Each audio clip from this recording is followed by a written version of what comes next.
Hello दोस्तों, welcome back to my channel.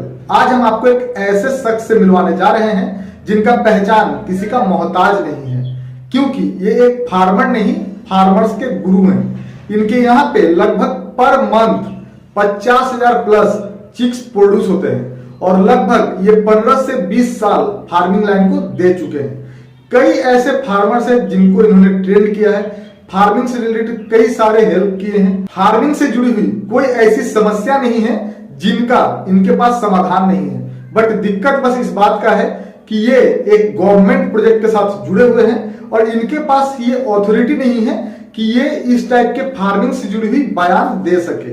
But जबकि हमने आपको बताया कि ये फार्मर्स के गुरु हैं, तो साथ में ही ये हमारे मित्र भी हैं और हमारे गुरुजी भी हैं। तो हमने इनसे रिक्वेस्ट करके ये वीडियो तो बनवा लिया है, बट इनका एक रिक्वेस्ट था कि इनका नाम और इनका फेस इस पे ना दिखाया जाए, जिसके कारण हम इनके फेस को ब्लर कर दिए हैं। ठीक है, तो अगर आप किसी भी तरह के फार्मिंग से जुड़ी हुई समस्याओं से भुगत रहे हैं या जूझ रहे हैं तो इस वीडियो को अंत तक देखिएगा, आपको आपकी समस्या का समाधान जरूर मिल जाएगा।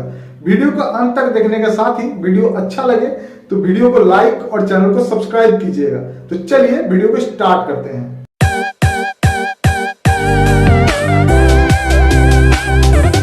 मैं प्राणी संपदा विकास विभाग animal husbandry and animal health में नौकरी करता हूँ। गवर्नमेंट का जो पोल्ट्री सेक्शन है उधर का जो बर्ड्स मैनेजमेंट है उसके साथ जो हैचरी यूनिट है पूरा का पूरा मैं संभालता हूँ। सबसे पहले फार्मर को चाहिए मार्केटिंग का। अगर वो मार्केटिंग सही ढंग से कर पाए तो इस बिजनेस में फायदा ही फायदा है। चलिए, पोल्ट्री सेक्शन में 17 साल ये आपका टोटल इसमें समय लग गया है।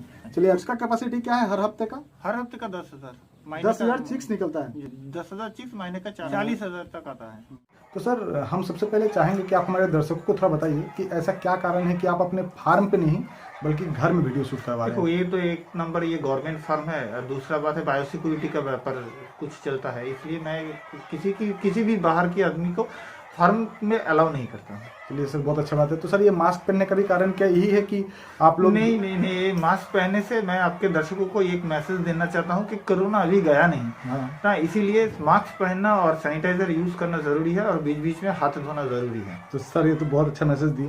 तो चलिए आते हैं अपने मेन मुद्दे पे।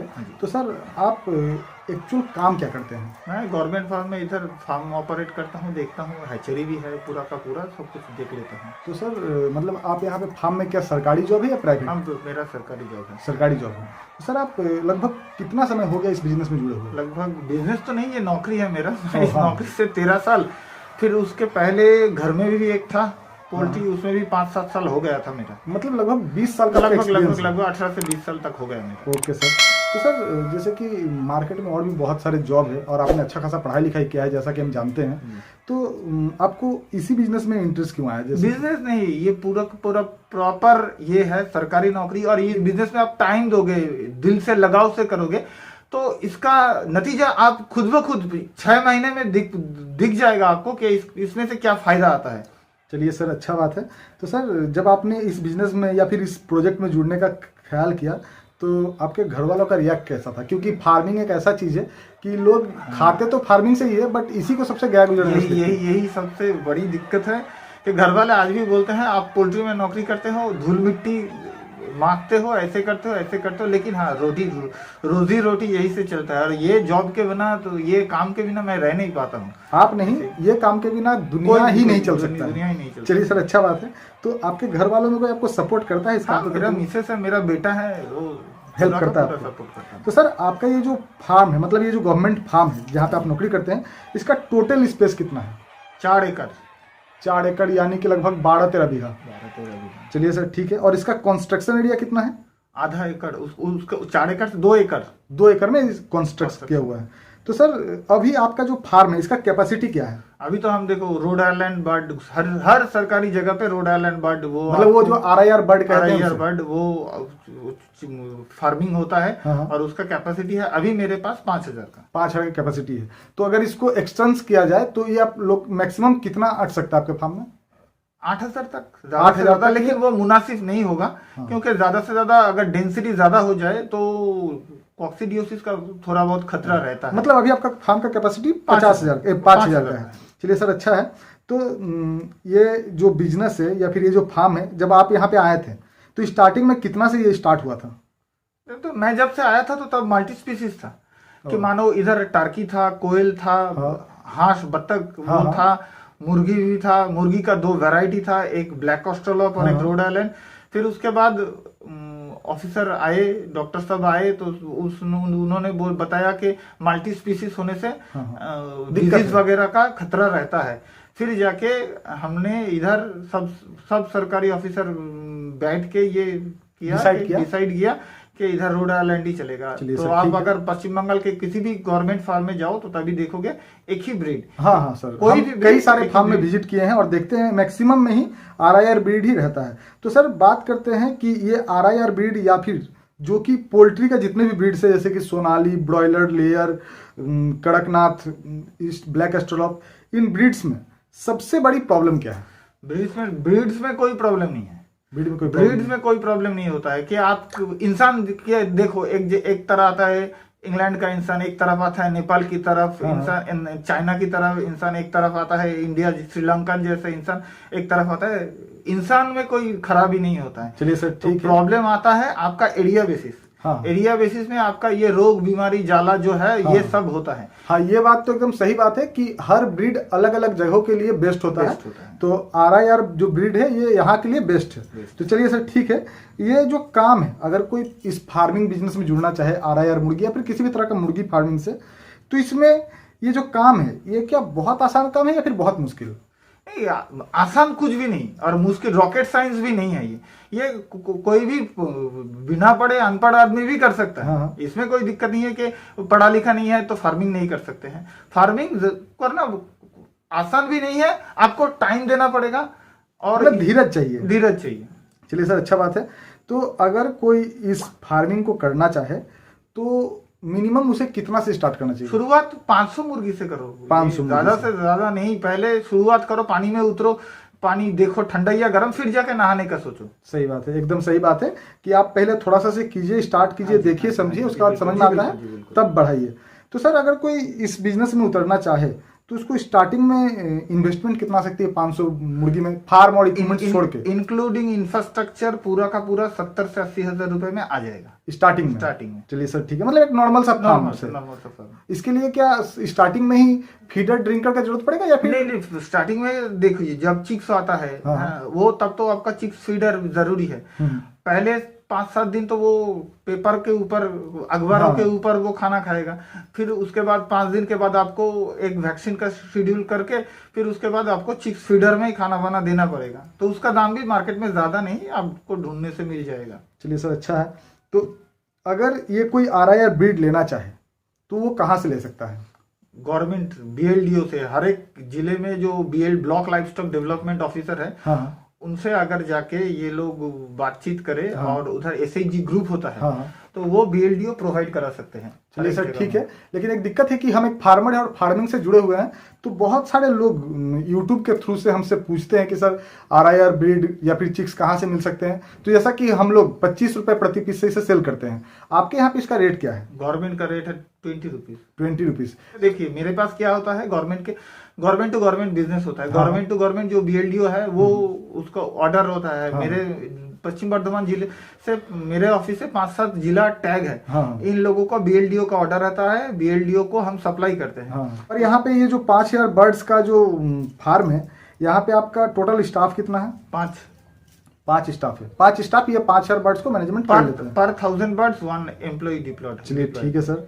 तो अगर कोई इस बिजनेस को स्टार्ट करना चाहे तो आपके नजर में सबसे बेस्ट ब्रीड कौन सा है? मार्केट में कई सारे ब्रीड्स हैं। देखो हम तो RIR करते हैं, हम तो बोलेंगे कि भैया आप RIR उठा लो। तो इसमें RIR में क्या बीमारी वगैरह कम होता है और एरिया बेसिस पे वैक्सीनेशन का शेड्यूल होता है।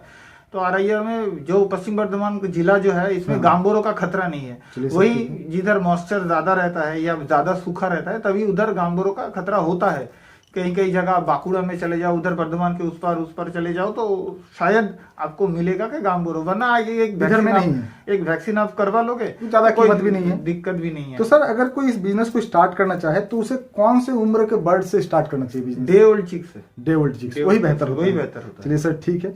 तो आप लोग के यहाँ पे जो रेशियो है फीमेल और मेल का, तो कितना रेशियो है इसका? ये हम लोग 7:1 रेशियो में रखते हैं, मतलब 7 फीमेल पर 1 मेल फीमेल पर 1 मेल। के लिए अगर कोई RIR ब्रीड का पालन करता है तो इसके लिए फार्म या फिर घर कैसा होना चाहिए? ईस्ट वेस्ट में घर होना चाहिए, हाँ। ताकि आपका धूप इधर जब सूरज उगे तो तभी घर में धूप पड़े, सूरज पश्चिम में ढले तो फिर भी घर पड़े, बस और कोई नहीं है। और घर के चारों तरफ north and south side block होना चाहिए, क्योंकि देखो इंडिया में जेहेतु as a India north hemisphere से बिलोंग करता है तो ठंडी हवा चलता है ना, तो नॉर्थ साइड ब्लॉक होना चाहिए। और साउथ में जो आता है मानसून का जो मॉइस्चर, वो साउथ साइड ब्लॉक होना चाहिए। तो सर अगर कोई मीट के लिए पाले या फिर कोई अंडे के लिए पाले तो उसे पर हेड कितना स्पेस देना पड़ता है? अंडे के लिए अगर पा रहे तो आप 1.5 स्क्वायर फीट दे सकते हो। ठीक है। और मीट के लिए अगर पाले तो भी वो भी 1.5 स्क्वायर फीट में चलना बेहतर है। 1.5 स्क्वायर फीट भी मैंने ज्यादा बोल दिया, लेकिन हाँ मैं ये फार्मर को पहले बोलूंगा कि अब पहले बताया कि शुरुआत कम से करना चाहिए। तो 500 मुर्गी उठाओ आप, 3 महीने में देखो, 3 महीने में शायद 1.5 किलो तक वजन आपका आ जाएगा। अगर ज्यादा से ज्यादा कर पाओ, आप ज्यादा मेहनत कर पाओ तो 1.5 किलो तक आ जाएगा, 3 महीने में ही बेच दो। आप पहले 3 महीने में पहले आप मार्केट ढूंढो कि मुझे कहाँ बेचना है, तो 2-3 महीने में ये आप सीख जाओगे कि क्या क्या मेडिसिन चलता है, क्या क्या बीमारी होता है, कहाँ कहाँ से फीड उठाना पड़ता है, कहाँ कहाँ बेचेंगे, ये सब आप 3 महीने में थोड़ा बहुत कुछ जानकारी आपको आप जुगाड़ कर लो, एक बेसिक सा नॉलेज आ जाएगा। तो इसके ऊपर पहले मैं बोलूंगा कि 3 महीना, फिर बाद आप फिर बच्चा उठाओ 500 से। अगर आपको लगे कि नहीं मैं इस बार ज्यादा कर पाऊंगा, कि आप थोड़ा बहुत ज्यादा उठाओ। मैं पहले ही नहीं बोलूंगा कि आप 5,000 10,000 उठाओ, थोड़ा बहुत और ज्यादा उठाओ। उठाने के बाद देखो, फिर जाके सोचो 3 महीने के बाद, लगभग 3 महीने तो ज्यादा बोल दिया, 70 after 75 days you have to segregate your breed. 75 दिन के बाद आपको मेल फीमेल आपको समझ में आना चाहिए, वो अलग कर देना चाहिए। मेल जो है ज्यादा होएगा, 50% होएगा। अब सर आपके हिसाब से लगभग इसमें प्रॉफिट कमाने में मैक्सिमम कितना समय लगता है? 3 महीना में ये प्रॉफिट आ जाएगा, आप समझ जाओगे। ठीक है सर।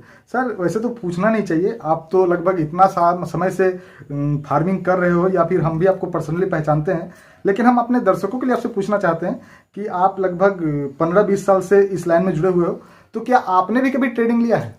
हाँ मैंने तो ट्रेनिंग किया है। शुरुआत में तो पापा जी, अंकल जी इस बिजनेस में था, तब घर में था। फिर जाके मेरा नौकरी लगा तो उधर साहब लोग है, असिस्टेंट डायरेक्टर है, लाइफ स्टॉक डेवलपमेंट ऑफिसर था, ये लोग सब पहले हाथ में पकड़ पकड़ के ऐसे इंजेक्शन होता है, ऐसे वैक्सीन होता है, ऐसा ऐसा बार्ड पालना पड़ता है। वैसे ये ऑफिशियली कोई ट्रेनिंग नहीं है, ये मैंने आपको पहले भी बताया था कि इसके लिए ज़्यादा पढ़ाई लिखाई होना ज़रूरी नहीं, सिर्फ काम करना का इच्छा होना चाहिए कि ये मैं कर सकता हूँ, ये मैं करूँगा, फिर जाके ये हो जाता है। दोस्तों मैं आप लोगों के लिए बोलना चाहता हूं कि मैंने बस आपके लिए पूछा कि इन्होंने ट्रेनिंग लिया कि नहीं। एक्चुअल में ये खुद ट्रेनर है और कितने फार्मर्स को इन्होंने ट्रेनिंग दे रखा है, और साथ में जब हमने एक गवर्नमेंट फार्म से ट्रेनिंग लिया था उसके बाद भी हमें इनसे ट्रेनिंग लेने की जरूरत पड़ी थी। और आज भी जब मैं किसी मुसीबत में पड़ता हूं या समस्या मुझे दिखाई देती है, जब मेरे बस के बाहर चला जाता है तो मैं इन्हीं से सलाह लेता हूं। हाँ, ये हमारे दोस्त मित्र या गुरु जी जो भी आप कह लीजिए, बट इतना समझ लीजिए कि जब भी हम दिक्कत में पड़ते हैं इन्हीं से हेल्प लेते हैं। ये हमारे फार्म को विजिट करते हैं, वहाँ पे मेरे मुर्गियों को वैक्सीनेशन कर देते हैं, इंजेक्शन कर देते हैं। ऐसा क्यों होता है? क्योंकि हम काम के जरिए बाहर रहते हैं और हमारे फार्म में जब दिक्कत होती है तो हम इनको फ़ोन करते हैं, और जबकि ये दोस्त हैं हमारे तो काफ़ी मदद करते हैं, उसके बदले में ये हमसे कोई पैसे भी नहीं लेते हैं। ठीक है, तो चलिए सर बात को आगे बढ़ाते हैं। तो अगर कोई इस बिजनेस को शुरू करे तो कोई परेशानी, कोई नुकसान भी होता है? नुकसान होने का खतरा, पहले आप पॉजिटिव सोच के चलो। नुकसान आपके फार्म में अगर आग लग गया तो आपके बाद पूरा का पूरा बॉडी जल गया तो नुकसान ही नुकसान। पॉजिटिव पकड़ के चलो। इसमें क्या है, कुछ सिक्योरिटी मेजर होके आपको जाना पड़ेगा ताकि वैक्सीनेशन आपको ठीक ढंग से हो, आपका बच्चा जिधर रहता है उधर अमोनिया गैस फॉर्म को नहीं कर रहा हो, घर में वो ठीक तरह से वायु, वातास, एयर ठीक तरह से पास हो रहा हो कि नहीं, ये सब आपको दिखना पड़ेगा, क्योंकि रात में जब थोड़ा बहुत ठंड पड़ता है तो मुर्गी सब एक जगह में आ जाता है, आपको प्रॉपर हीट मिल रहा है कि नहीं, ये सब आपको दिखना पड़ेगा। नेगेटिव सोच के ही मत चलो, सब पॉजिटिव सोच के चलो। तो पॉजिटिव सोच के चलने से फायदा इसमें ये आता है, आपका माइंड फ्रेश रहता है और काम करने का इच्छा आपका ज्यादा हो जाता है। बहुत अच्छा बात बोला सर, बगैर पॉजिटिव सोच के आप कभी फार्मिंग कर ही नहीं सकते हो। तो सर एक बहुत जरूरी बात कि आप इन्हें खिलाते क्या हो? हम तो इन्हें एपिक का फीड खिलाते हैं। Epic feed? एपिक फीड जो गवर्नमेंट का एपिक का जो फीड आता है हाँ, ना, हाँ। पहले शुरुआत से आखिर तक हाँ, हम बर्ड्स 18 महीना रखता है। हाँ, हाँ। 6 महीना बर्ड्स रेडी होने में, क्योंकि हम जो अंडा लेते हैं उससे अंडा से चूजा निकालते हैं। हाँ, हाँ। तो स्टार्टर एपिक का, हाँ। ग्रोवर स्टेज एपिक का, लेयर स्टेज एपिक का फीड। तो सर ऐसा तो नहीं है कि आप हमारे दोस्त हैं और हम एपिक फीड का डीलर है इसलिए आप बोल रहे हैं कि ऐसा दिक्कत नहीं है। आप किसी भी गवर्नमेंट फार्म में चले जाओ, सब गवर्नमेंट टू गवर्नमेंट बिजनेस होता है, सब गवर्नमेंट टू गवर्नमेंट ही एपिक फीड खिलाता है। और एक बात है, हर एक जगह में एपिक फीड खिलाने से भी हर एक पोल्ट्री गवर्नमेंट को रेवेन्यू जनरेट करता है। मतलब बोलने का मतलब ये है कि गवर्नमेंट टू गवर्नमेंट, यानी कि एपिक फीड एक गवर्नमेंट प्रोजेक्ट है। नहीं, हम अपने कई वीडियोस में बोले हैं लेकिन लोगों को विश्वास नहीं होता है। तो कैसे लोग जाने कि एक्चुअल में एक गवर्नमेंट प्रोजेक्ट है और हर फार्म में मिलता ही है? नहीं, सब जगह मिलता है। थोड़ा बहुत मैंने क्या बोला कि बाहर घूमो जाओ फिर जाके देखो, मतलब जितना भी सरकारी फार्म में आप विजिट करोगे आपको एपिक फीड ही मिलेगा। तो सर इसकी क्वालिटी कैसी है? 22 तो कंपोनेंट होके ये फीड आता है। 22 कंपोनेंट 22 चीज मिला के ये फीड। सर हम भी इस फीड को हाथ में लेकर देखे हैं तो हमको 8-10 वो चीज समझ में आता है, बाकी चीजें समझ नहीं। वो ये सीक्रेट है, ये कोई नहीं बताएगा इसका फॉर्मूला क्या है। तो ये मान के चलो 22 कंपोनेंट मिला के ये फीड आता है, क्वालिटी बहुत बेहतर है। तो सर जैसे कि बहुत सारे फार्मर्स होममेड फीड इस्तेमाल करते हैं, तो ये एपिक फीड और होममेड फीड में क्या फर्क है? ये तो दिक्कत है कि आप अपने बच्चे को दाल खिलाओ और बटर चिकन खिलाओ, तो क्या होता है, सबके शरीर में थोड़ा थोड़ा बहुत जो न्यूट्रिशन है वो अलग से जाना चाहिए। तो एपिक फीड में जो है उसका थोड़ा बहुत अलग सा है, और कोई होममेड फीड खिलाता है तो होएगा, बच्चा होएगा, बड़ा भी होगा, सब होगा, लेकिन वो परफेक्ट जो ग्रोथ है बर्ड का वो नहीं आएगा। हाँ, क्योंकि एक कंपनी जब एक फीड बनाता है वो रिसर्च क्वालिटी, उसको रिसर्च करके वो सब बनाता है। उसका क्वालिटी कभी भी हम लोग होममेड फीड में नहीं बना सकते। चलिए सर ठीक है, एक बार हम आपसे और क्लियर कर दें कि ऐसा तो नहीं कि आप हमारे दोस्त और हमें फीड का डीलर है बोल के आप ऐसा बोल रहे हैं। मैं जिंदगी में कभी भी किसी का पक्ष नहीं लिया। ठीक। तो मतलब कि कोई भी फार्मर अगर गवर्नमेंट फार्म में जाता है तो वो देख पाएगा कि वहाँ पे एपिक फीड समझ पाएगा कि एपिक फीड का ही इस्तेमाल होता है। चलिए सर, बहुत अच्छा बात कहा है आपने। तो सर ये जो आपके जो बर्ड्स है, जैसा कि आपने कहा, तो ये 100 दिन के जो बर्ड्स होते हैं या फिर 3 महीना का जो बर्ड का बारे में आपने बताया, ये 3 महीने का उम्र में पर हेड कितना दाना देना पड़ता है? 3 महीने की उम्र में देखो, आप बच्चे का पर डे 1 ग्राम करके हिसाब करो, मतलब 3 महीने यानी 90 डेज 90 ग्राम। और जब लेयर स्टेज में आ जाए, 5 महीने तक ये चलेगा। जब लेयर स्टेज में आ जाए पर बर्ड 120 ग्राम आपको खाना खिलाना पड़ेगा, वही स्टैंडर्ड मेजर है। मतलब पर हेड 120 ग्राम। 120 ग्राम जब अंडा उठाओगे आप तब। फिर उसके पहले आपको मैंने बोला कि 3 महीने में बच्चा भेज दो, 3 महीने में 90 ग्राम खिलाओ। अगर आपका ज्यादा वजन चाहिए, ये बच्चा क्या अंडे में, इसमें भी एक फॉर्मूला है, अगर बर्ड ज्यादा मोटा हो जाए या हेल्दी हो जाए तब उसका अंडा कम आता है, तब उसका अंडा तो मतलब मीट के लिए पालना है तो ज्यादा खिलाना है। मीट के लिए पालना है तो ज्यादा खिलाओ, ज्यादा से ज्यादा ग्रोथ होगा। अब तुरंत बेच दो, आपको मार्केट से भाव भी ज्यादा मिल जाएगा, तो तब जाके आप बेच पाओगे, थोड़ा बहुत मुनाफे में रहोगे। अगर आपको अंडा उठाना है तो कम खिलाओ, इतना भी कम नहीं कि उसका नेचुरल ग्रोथ ही ना हो। तो लगभग ऐसा खिलाओ कि 120 ग्राम तक उसका रखो और उसका वजन रखो 1 किलो 700, उसके ऊपर ज्यादा नहीं, फिर जाके चर्बी हो जाएगा, अंडा देना कम कर देगा। चलिए सर, बहुत अच्छी बात कही आपने, हमारे बहुत सारे फार्मर्स इससे बेनिफिट ले पाएंगे। तो सर एक सवाल कि इसमें इक्विपमेंट्स क्या क्या लगते हैं स्टार्टिंग में? इक्विपमेंट बोल, आपको पहले तो क्या है, आपको शेड बनवाना पड़ेगा। बर्ड्स जो रखोगे आप, ब्रूडर हाउस, ये एक लंबा सा शेड करो ईस्ट वेस्ट साइड में, उसमें ऑब्स्ट्रक्शन खड़ा कर दो। 500 बच्चा मैंने बोला ना, 250 करके छोटा करके घिर के रखो, वो गोल राउंड शेप, आप जो टीन आता है बाजार में, हाँ, उसको सर्कल कर लो रिपीट देके। फिर उसके अंदर 250 बच्चा रखो, ड्रिंकर रखो 3 या 4 ड्रिंकर रखो, दाना दे दो, चिक स्टार्टर। फिर उसके पहले दिन से मेजर करो उसका हीट कितना आता है, हीट प्रॉपर दो। फिर उसके बाद जितना जितना बच्चे का साइज ग्रोथ होगा तब वो सर्कल को बढ़ाते जाओ। फिर एक टाइम ऐसा आएगा आफ्टर 28 डेज वो सर्कल ऑब्स्ट्रक्शन उठा दो, फिर एक लंबी जगह पे आपका 500 बच्चा रह जाएगा। तो सर बहुत सारे फार्मर्स और यूट्यूबर्स बहुत अच्छा बुरा जानकारी देते हैं RIR मुर्गी के ऊपर कि ये इतने अंडे देते हैं, कोई बोलता है 150, कोई 200, कोई 250, कोई 300। तो एक्चुअल में आप तो 13 साल से काम कर रहे हैं, तो हम आपके मुंह से जानना चाहते हैं कि एक्चुअल में RIR मुर्गी कितने अंडे देते हैं साल में? 180 से 200 तक बहुत बढ़िया ढंग से पालोगे। 180 कागज कलम में बोलते हैं 210, 180 के से 200 पकड़ के चलो आप। 200 तक अंडे देती है ये। चलिए सर, बहुत अच्छी बात कही आपने। तो सर ये जो मुर्गी पालन है इसमें डीवर्मिंग करने की भी जरूरत पड़ती है? डीवर्मिंग करना बहुत जरूरी है। साल में कम से कम 4 दफा, हर 3 महीने के बाद, 3 महीने के बाद आपको करना जरूरी है। मतलब मीट के लिए अगर पालता है तो 3 महीने में बेचना है तो नहीं करने की जरूरत है, एक दफा कर सकता है, और नहीं तो उसको पूरे साल में 3-4 बार को करना पड़ता है। 3 बार। सबसे दिक्कत क्या है, जो लोग मुर्गी को छोड़ देते हैं, हाँ। वो मिट्टी से चुग के खाता है, तो तब जाके डीवर्मिंग करना जरूरी है। वरना अगर आप प्रॉपर घिर के पालोगे या डीप लीटर सिस्टम में पालोगे तो तब क्या है, वो आपको फीडर में खाना मिलेगा, तो साल में 2 दफा से 3 दफा करने से भी चलता है। चलिए सर, अच्छी बात है। तो लीवर टॉनिक का भी आप लोग इस्तेमाल करते हैं? लीवर टॉनिक इस्तेमाल करते हैं। लीवर टॉनिक हमेशा एम्प्टी स्टमक में देना जरूरी है। ओके।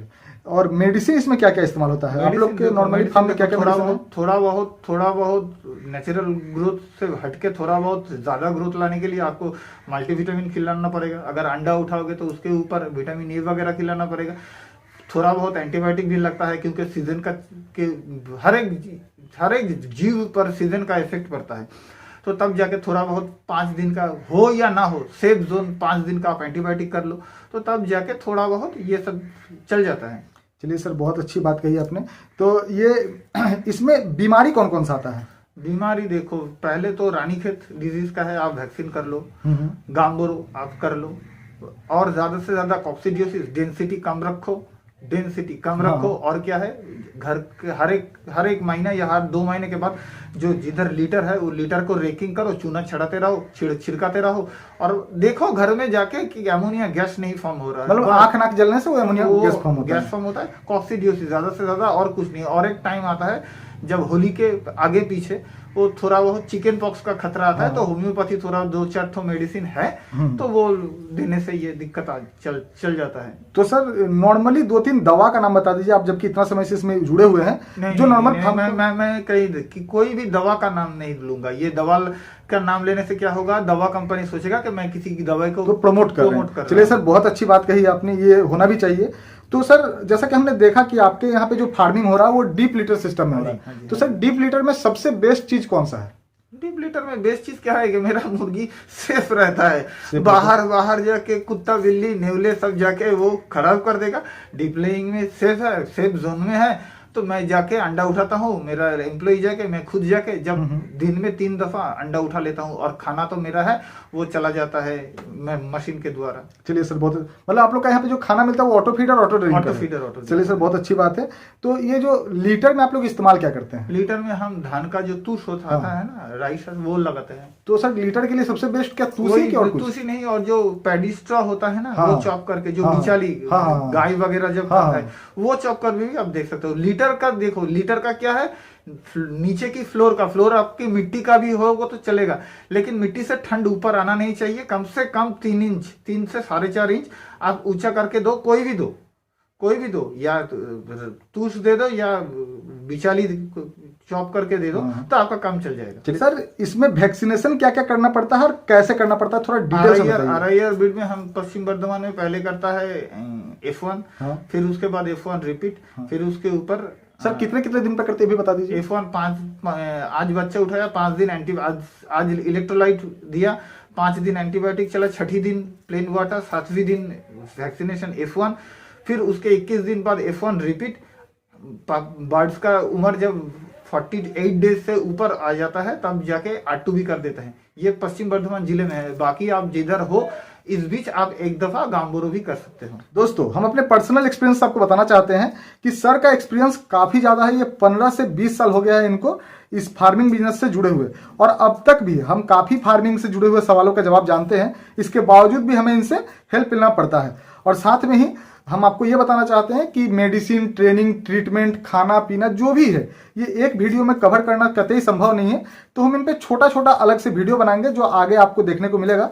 तो इसके लिए आप वीडियो को लाइक करके चैनल को सब्सक्राइब कर लीजिएगा, ताकि आगे चलकर आपसे कोई भी वीडियो मिस ना हो और इनसे जुड़कर आप ज्यादा से ज्यादा हेल्प ले सको, क्योंकि ये काफी नॉलेजफुल इंसान है जिनको काफी इस फार्मिंग लाइन में काफी नॉलेज है। तो सर इसे सेल कहाँ करते हो? इन मुर्गियों को तैयार तो कर लेते हो, आप सेल कहाँ करते हो इसके अंडे और इसके मीट?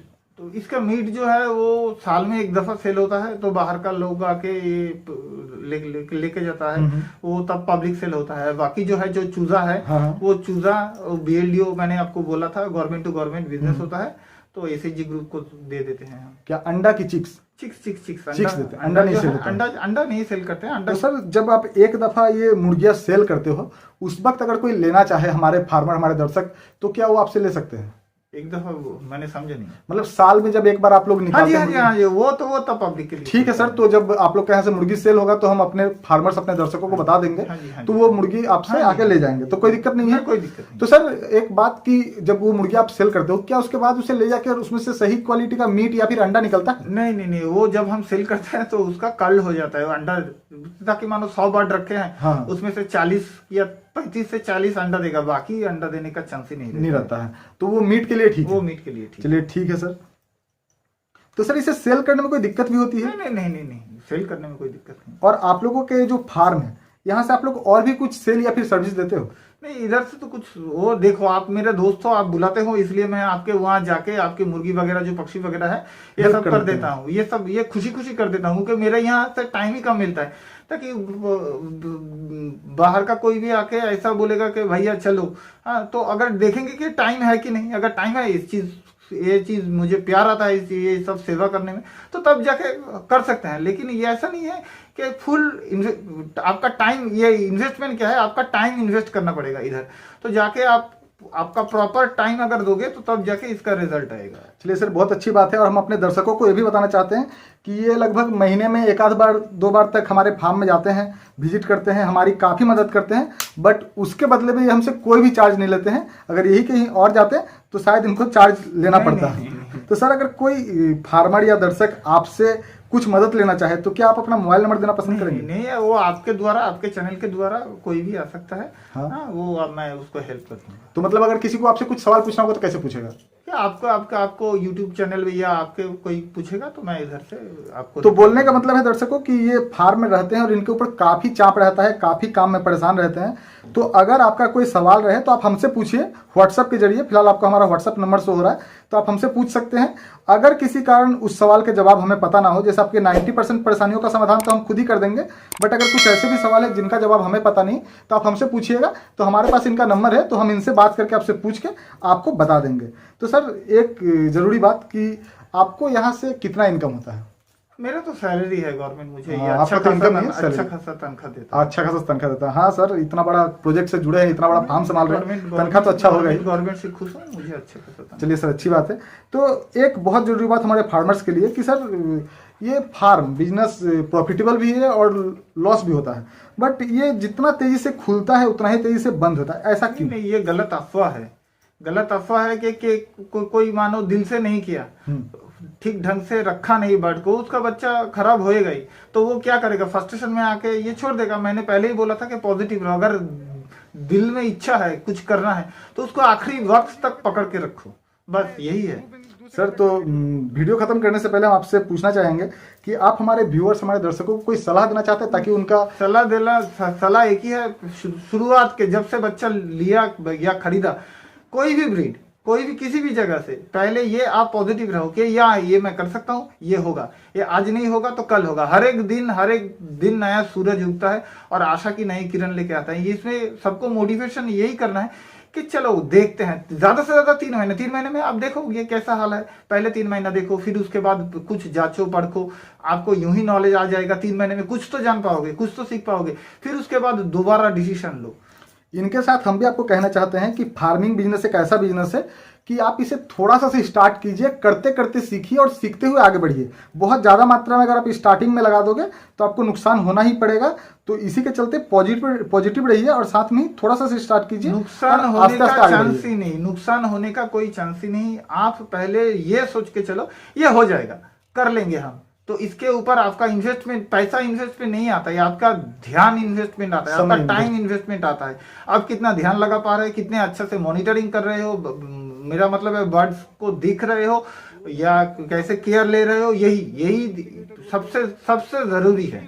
तो सर, जैसा कि आप फार्मिंग के बारे में इतना कुछ जानते हैं, इतना समय दिया है आपने, तो इसमें क्या आपका कोई फ्यूचर प्लानिंग भी है? जबकि आप नौकरी करते हैं नहीं, अभी तो कुछ फ्यूचर प्लानिंग नहीं। तो क्या है, आफ्टर रिटायरमेंट मैं मेरे घर में जो कुछ जमीन वगैरह है उधर जाके थोड़ा बहुत फार्मिंग करूंगा। फार्मिंग ही करेंगे। फार्मिंग ही करूंगा। चलिए सर, इतना समय तक आपने हमारे फार्मर्स को समय दिया, थैंक यू।